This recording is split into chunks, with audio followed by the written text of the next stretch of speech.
Serial killer को पकड़ने वाला माहिर डिटेक्टिव ताकाकुरा, जो इस काम को पीछे छोड़कर अपने बीवी के साथ नई जिंदगी की शुरुआत करने के लिए दूसरे शहर में शिफ्ट हो चुका है। लेकिन बदकिस्मती से उसके पड़ोस में रहने वाला एक ऐसा आदमी जो ताकाकुरा के 6 साल पहले के केस से संबंध है। तो आखिरकार क्या है इसकी कहानी और उन दोनों के बीच क्या होने वाला है, तो आइए जानते हैं इस नए मूवी एक्सप्लेनेशन वीडियो में। दोस्तों, यह जापानीज थ्रिलर किलर मूवी है जो काफी अमेजिंग है, लास्ट तक आपको सस्पेंस बनाकर रखेगी। तो चलिए बिना कोई देरी के इस मूवी एक्सप्लेनेशन वीडियो को शुरू करते हैं। तो मूवी की शुरुआत में देखते हैं फेमस डिटेक्टिव ताकाकुरा को, जो एक लड़के का इन्वेस्टिगेशन कर रहा है। इसका नाम मात्सुका था, जो 8 लोगों का मर्डर किया था। और ताकाकुरा मात्सुका के साइकोलॉजिकल कंडीशन को समझने की कोशिश कर रहा था। उसके बाद देखते हैं उसका कॉलीग नोगामी मात्सुका को डिटेक्टिव सेंटर भेजना चाह रहा था, लेकिन ताकाकुरा उसको और सवाल पूछने के लिए 1 दिन के लिए मोहलत मांगता है। नोगामी इसके लिए हाँ कर देता है। तभी नोगामी और ताकाकुरा देखते हैं मात्सुका गार्ड को हमला करके बाहर भाग चुका है। तभी ताकाकुरा और नोगामी उसका पीछा करते हैं, लेकिन मात्सुका पुलिस स्टेशन में एक लड़की को पकड़ लिया है। तभी ताकाकुरा मात्सुका से निगोशिएट करने की कोशिश करता है, लेकिन मात्सुका उस लड़की को मार देता है। मारने के बाद पुलिस वाले भी उसको शूट कर देते हैं। उसके बाद देखते हैं कि मात्सुका सीरियल किलर था। उसके बाद यह सीन यहीं पर खत्म हो जाता है और अभी नया प्रेजेंट टाइम में आ जाता है, जहां हम देखते हैं ताकाकुरा और उसकी वाइफ यासुको को नए घर में शिफ्ट करते हुए। दरअसल उस एक्सीडेंट के बाद डिटेक्टिव काम को छोड़ चुका है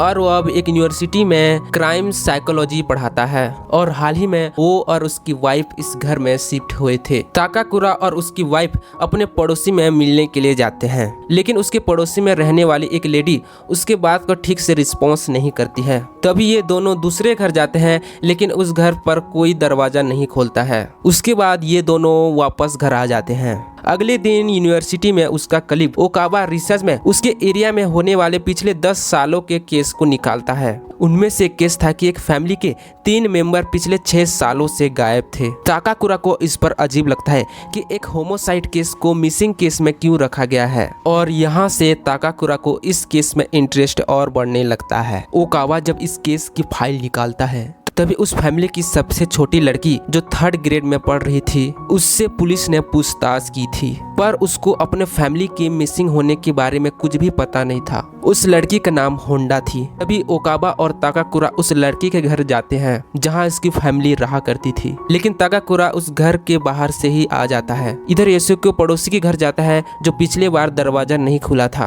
पर इस बार उस घर में रहने वाला आदमी निशिनो दरवाजा खोल देता है। तभी यासुको उससे बात करने की कोशिश करता है, लेकिन निशिको ठीक से बात नहीं करता, इसलिए यासुको को उसका बिहेवियर थोड़ा अजीब लगता है। उसके बाद उसी दिन यासुको अपने पति ताकाकुरा को इसके बारे में बताता है। ताकाकुरा को ये सब नॉर्मल लगता है। अगले दिन यूनिवर्सिटी में ताकाकुरा से मिलने के लिए उसका पुराना कलीग नोगामी आता है।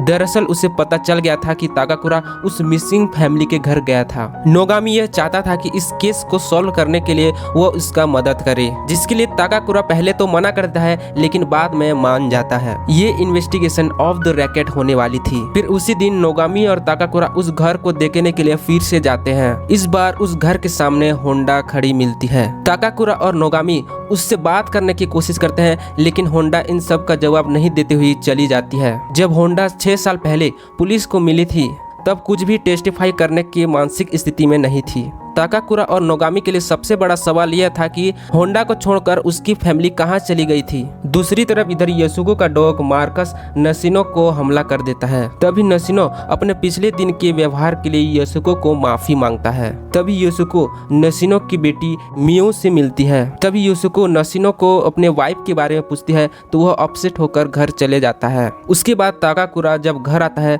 तब नशिनो उसे कहता है उसके वाइफ के बारे में ज्यादा यासुको पूछताछ कर रहा है, जो कि उसे पसंद नहीं है। उसके बाद ताकाकुरा इसके लिए माफी भी मांगता है। उसके बाद रात को ताकाकुरा अपने वाइफ को पड़ोसी से दूर रहने के लिए भी कहता है। अगले दिन ताकाकुरा होंडा के घर जाता है मिलने के लिए, जिस वक्त उसकी फैमिली गायब हुई थी। इस बार होंडा अपने फैमिली के बारे में बात करने के लिए मान जाता है। उसी दिन यासुको ताकाकुरा के मना करने के बाद भी नशिनो के घर जाता है, और इस बार यासुको नशिनो को अपने घर में इनवाइट करता है। मियो यासुको को देखकर काफी डर जाती है, और मियो का रिएक्शन रिएक्शन देखकर युसुको को भी काफी अजीब लगता है। उसके बाद युसुको वहाँ से जाने लगता है। तब नसीनो उसके बेटी के बारे में बताने लगता है कि उसका दिमागी हालात ठीक नहीं है, इसीलिए वो काफी परेशान रहता है। इधर दूसरी तरफ होंडा नागामी और ताकाकुरा से बात करने के लिए यूनिवर्सिटी आता है। यहाँ बताती है कि 6 साल पहले उसके माता पिता काफी डरे हुए लगते थे उस आदमी से, और उसके भाई को भी नशे की हालत में देखती थी, और वह मानती है कि उसके भाई को ड्रिंक करने के लिए कोई जबरदस्ती करता है, और ये वही आदमी है जो उसके माता पिता फोन पर बात करते हैं। उनके गायब होने के पहले होंडा स्कूल ट्रिप पर गई थी, उसके बाद क्या हुआ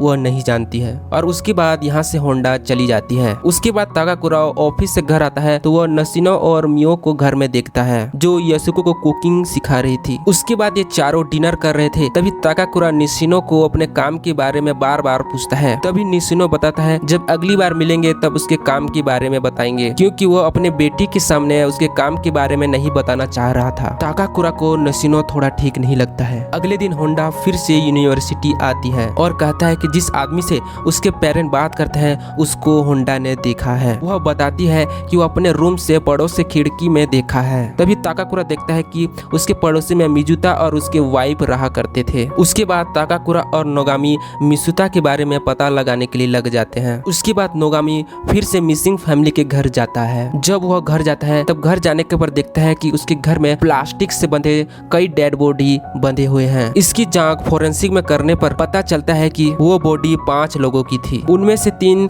होंडा के परिवार की थी और 2 मिसुता के परिवार की थी। उसके बाद नोगामी ने मिजुता के वर्क प्लेस से पता लगाया। उन्होंने बताया कि इस एक्सीडेंट से वे ऑफिस आना 3 साल पहले ही छोड़ चुके थे, जिसका मतलब था कि मिजुता और उसकी वाइफ होंडा के फैमिली के पहले ही मर चुके थे, और असली किलर मिजुता की आइडेंटिटी लेकर वहां रह रहा था, और उसके बाद होंडा के फैमिली को भी मार डाला। दूसरी तरफ नसीनो यसुको को पूछता है कि ताकाकुरा और नसीनो में कौन ज्यादा चार्मिंग लगता है। ये सुन के यसुको को थोड़ा अजीब लगता है। इधर घर आने पर ताकाकुरा को मियो मिलती है। जब मियो बताती है कि नसीनो उसका डैड नहीं है, लेकिन इस बात को ताकाकुरा ज्यादा सीरियस नहीं लेता है। इधर घर आने पर युसुको काफी अजीब बिहेव करने लगती है। वो घर पर छुप कर किसी से फोन पर बात करने लगती है। इस पर ताकाकुरा पूछने पर उस पर ही चिल्लाने लगती है युसुको। अगले दिन ताकाकुरा कुछ सोचता है और नागामी को नसीनो के बारे में पता लगाने के लिए कहता है। घर आने पर ताकाकुरा उसकी दूसरी पड़ोसी मिसेस तनाका से नसीनो के बारे में पूछती है। वह बताती है कि नसीनो जितना बाहर से नॉर्मल है उतना ही अंदर से अजीब है। उधर नोगामी को भी नसीनो के बारे में पता चलता है और इन्वेस्टिगेट करने के लिए भी नसीनो के घर जाता है नोगामी। तभी नोगामी के हाथों में ड्राइविंग लाइसेंस देखते हैं जिसमें असली नसीनो की फोटो थी, जिसका मतलब था कि ये आदमी नसीनो नहीं था और मियो भी उसकी बेटी नहीं थी। नोगामी जब अंदर जाता है तो वहाँ पर एक पुराना डोर था। तभी नोगामी उस डोर को खोलता है। तभी सीन कट हो जाता है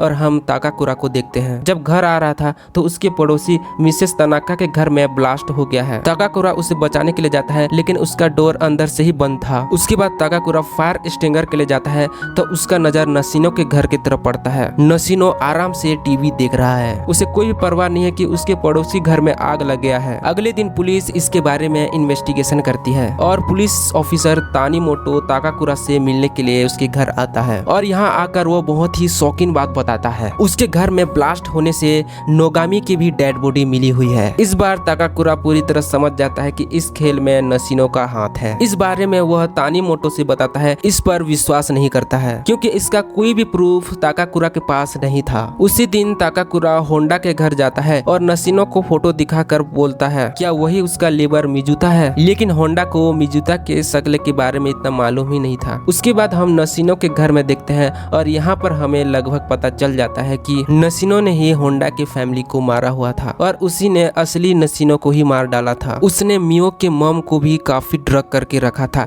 इसलिए मियो भी काफी डरी हुई रहती थी। जैसा नसीनो कहती वो ऐसा ही करती थी। उसके बाद हम ये सीन में देखते हैं कि मियो अपने असली डैड की डेड बॉडी को ऐसे प्लास्टिक बैग में पैकिंग कर रहा था जैसे हमने होंडा के फैमिली मेंबर के डेड बॉडी को प्लास्टिक बैग में बंद हुआ देखा था। मियो की मॉम की भी हालत काफी खराब हो गई थी, जिसके कुछ समय बाद उसकी मॉम नसीनो को मारने के लिए जाता है, लेकिन नसीनो मियो के हाथ में गन थमा देता है उसके मॉम को मारने के लिए, लेकिन मियो उसको नहीं मारता और आखिरकार नसीनो ही उसकी मॉम को मार देता है। दूसरी तरफ हम देखते हैं कि यसुका के बिहेवियर में बदलाव का कारण भी नसीनो ही था। यसुका के हाथ में भी वही इंजेक्शन का मार्क्स था, यानी नसीनो यसुका को भी ड्रग कर रहा था, जिसके कारण यसुका पूरी तरह नशीनों के कंट्रोल में था। और जब वह नशीनों के घर आता है तो मियो की मॉम को डेड बॉडी को देखकर वो काफी डर जाती है, लेकिन बाद में यसुको उसकी मॉम को डेड बॉडी को पैक करने में लग जाती है। उसके बाद ताकाकुरा अपने घर आता है, तब मियो उससे घबराती हुई उसके पास जाती है, जिसके बाद ताकाकुरा समझ जाता है कि उसकी वाइफ यसुका के साथ कुछ गलत हुआ है, क्योंकि वो घर पर नहीं थी। उसके बाद नशीनो मियो को ढूंढते हुए ताकाकुरा के घर आता है और दरवाजा को खोलकर देखता है, उसे चाबी यसुका से मिले हुआ था। उसके बाद ताकाकुरा मियो को पुलिस को कॉल करने के लिए कहता है और नशीनो को मारने लगता है, लेकिन यसुका उसे रोकने लगता है। उसके बाद पुलिस आती है